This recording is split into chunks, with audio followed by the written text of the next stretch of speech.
I've noticed that I did bring a magnet with me one time, and I found that there was magnetic sand down there.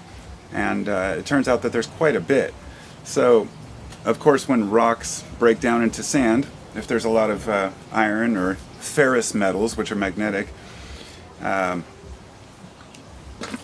you can end up with this. Now this sand has already been pulled out of the beach. Actually, you get a lot less out of it than this.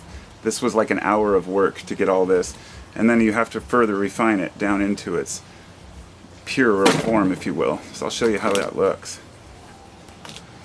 So you got this, drop a magnet in, boom. And I love magnets. You can see the polarity, you can see the magnetic lines using the sand.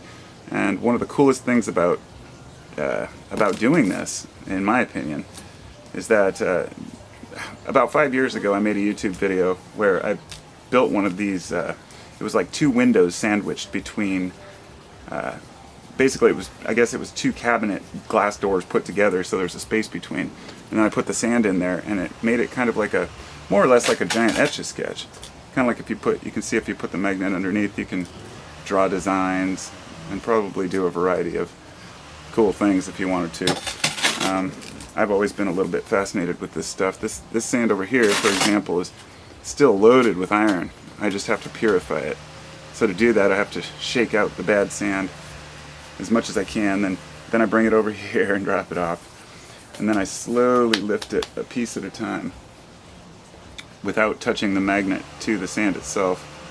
In the initial process, I just drag it through the sand, but doing this, I find that you can refine it a lot better and get the bad sand out, or I should say the useless sand for the purpose of what I'm doing.